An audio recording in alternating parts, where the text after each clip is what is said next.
আমি সঁচাকেই बर' आसिलु नेकि बेबायदिब्ला माबोरै एसटि मोनगोन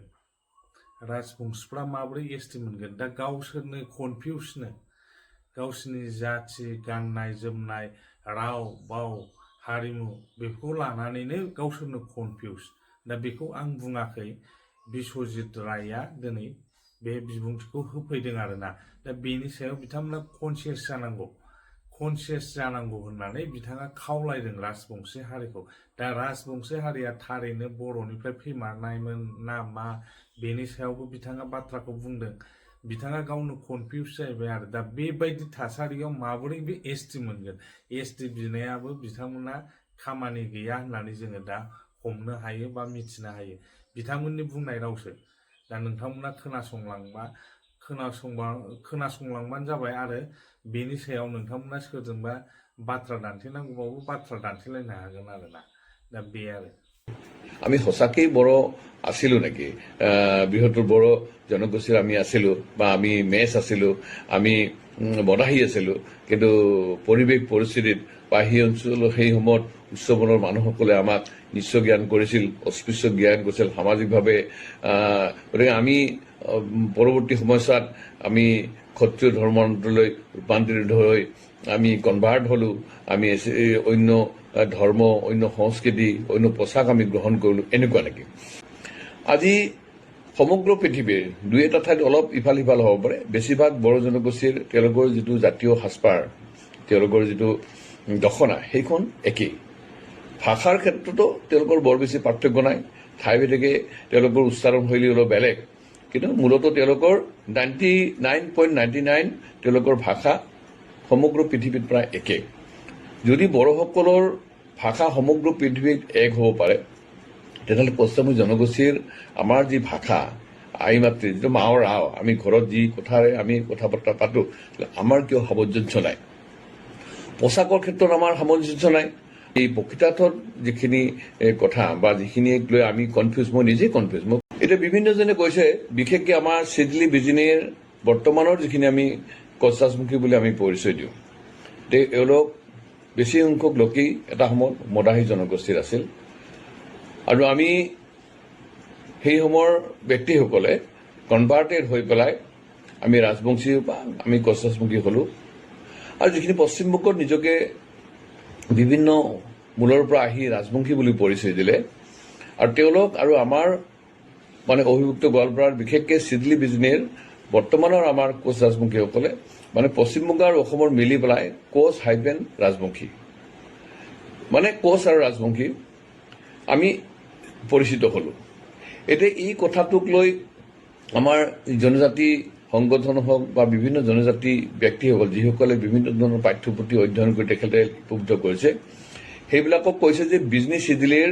আমাৰ যিসকল কছাছমুখী লোক আছে এইসকল আচলতে কছাছমুখী নহয় এওঁলোক মদাহী জনগোষ্ঠীৰ মানুহ আনহাতে আমাৰ ৰাভা হাটং অট'নমাছ কাউন্সিলত আমাৰ বিশেষকৈ লক্ষীপুৰ আৰু আমাৰ দুধনৈ এই অঞ্চলত থকা যিসকল নিজকে কোচ বুলি কয় যিসকলৰ সাজপাৰ ৰীতি নীতি পোছাক তেওঁলোকৰ আমাৰ লগত একেবাৰে সামঞ্জস্য নাই তেওঁলোকৰ পোছাক বেলেগ আৰু আমি কছাছমুখী বৰ্তমান যিখন আমি আমাৰ আই মাতৃসকলে পৰিধান কৰে পাতানি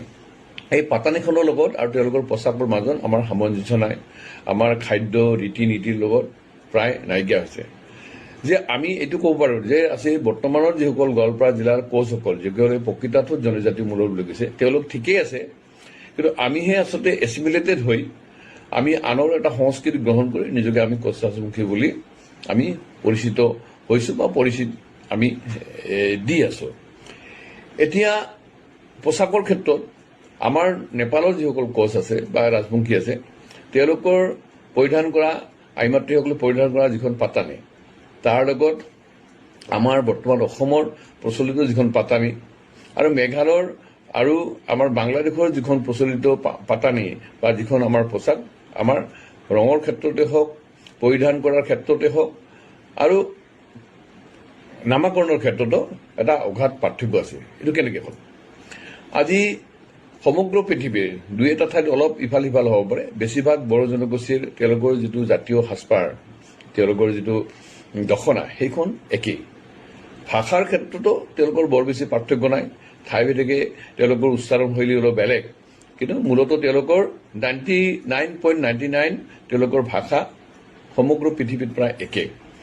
যদি বড়োসকলৰ ভাষা সমগ্ৰ পৃথিৱীত এক হ'ব পাৰে, তেতিয়াহ'লে পশ্চিমী জনগোষ্ঠীৰ আমাৰ যি ভাষা আই মাতৃ, যিটো মাৱৰ আও, আমি ঘৰত যি কথাৰে আমি কথা বাৰ্তা পাতোঁ, আমাৰ কিয় সামঞ্জস্য নাই? পোচাকৰ ক্ষেত্ৰত আমাৰ সামঞ্জস্য নাই। আজি অভুক্ত গোৱালপাৰা জিলাৰ আমি যিখিনি কোচৰাজমুখী বুলি পৰিচিত, আমাৰ ঘৰত বোৱা আমাৰ মেখেলা বা মেখেলা চাদৰ পৰিধান কৰে। আনহাতে পশ্চিমবংগ বা জলপাইগুৰি, কোচবিহাৰ, পূৰ্ববংগীয় মূলৰ যিখিনি ৰাজবংশী মানুহ অসমত বসবাস কৰিছে, তেওঁলোকে ঘৰত কি কৰে? তেওঁলোকে শাৰী পিন্ধে, তেওঁলোকে গলত তুলসীৰ মালা পিন্ধে, কপালত তেওঁলোকে চন্দনৰ ফটা পিন্ধে। তেওঁলোকৰ ভাষা, তেওঁলোকৰ সংস্কৃতি, তেওঁলোকৰ ধৰ্ম আৰু আমাৰ ধৰ্ম সংস্কৃতিৰ লগত অগাধ পাৰ্থক্য আছে। এইটো কেনেকৈ সম্ভৱ হ'ব পাৰে? গতিকে আমি যদি এটা জাতি হিচাপে এটা আমি পৰিচিত হৈ পেলাই যদি বিশ্ব দৰবাৰত আমি প্ৰতিষ্ঠিত হ'ব লাগে, তেতিয়াহ'লে আমাৰ ভাষা, আমাৰ সংস্কৃতি, আমাৰ ধৰ্ম সকলো হ'ব লাগে। এতিয়া আকৌ বেংগলত শিৱচণ্ডী ধৰ্ম ওলাইছে। ধৰ্ম যিকোনো মানুহে গ্ৰহণ কৰিব পাৰে, বেলেগ বেলেগ, খ্ৰীষ্টানৰ হ'ব পাৰে, বৌদ্ধিষ্ট হ'ব পাৰে, কোনোবা হয়তো ধৰ্মান্ধ মুছলিমো হ'ব পাৰে, তাত আমাৰ আপত্তি কৰিব লগা নাই, সেইটো মানে কম বেছি পৰিমাণে। কিন্তু দেখিছোঁ যে আমাৰ পশ্চিমবংগৰ পৰা আমাৰ অসমত যিখিনি আহি বসতি স্থাপন কৰিছে, তেওঁলোকৰ ভাষা সংস্কৃতিৰ লগত আমাৰ অভিভুক্ত গোৱালপাৰা জিলাৰ, বিশেষকৈ বিজনী চিজিল ৰাজ্যৰ পূৰ্ব যিখিনি আমাৰ কোচ বা মদাহী বা কোচৰাজমুখীসকলৰ লগত আকাশ পাতাল।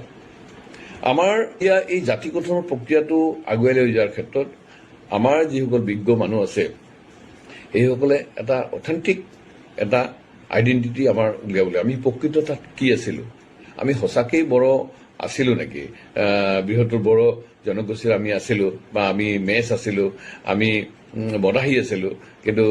পৰিৱেশ পৰিস্থিতিত বা সেই অঞ্চলৰ সেই সময়ত উচ্চবৰ্ণৰ মানুহসকলে আমাক নিশ্চয় জ্ঞান কৰিছিল, অস্পৃশ্য জ্ঞান কৰিছিল সামাজিকভাৱে। গতিকে আমি পৰৱৰ্তী সময়ছোৱাত আমি ক্ষত্ৰিয় ধৰ্মান্তৰলৈ ৰূপান্তৰিত হৈ আমি কনভাৰ্ট হ'লোঁ, আমি অন্য ধৰ্ম, অন্য সংস্কৃতি, অন্য পোচাক আমি গ্ৰহণ কৰিলোঁ, এনেকুৱা নেকি? গতিকে মই আজি এই কথাখিনি খুব অধ্যয়ন কৰি মই কোৱা নাই, মই কৈছোঁ যে এতিয়া মই লাহে লাহে এই কথাবিলাক মই অধ্যয়ন কৰিম, আৰু পৰাপক্ষত মই ফেচবুক লাইভৰ জৰিয়তে হওক, ভিডিঅ' কৰি হওক, বা কিতাপত হওক, বা ফেচবুকত লিখি পেলাই এই প্ৰকৃতাৰ্থত যিখিনি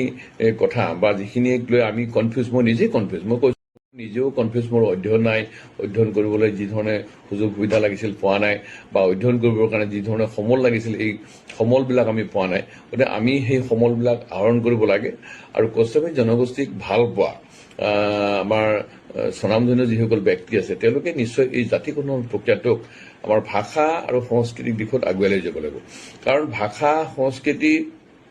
আৰু আমাৰ পোচাক হ'ল আমাৰ মেৰুদণ্ড। গতিকে আমি যদি জাতিটোৱে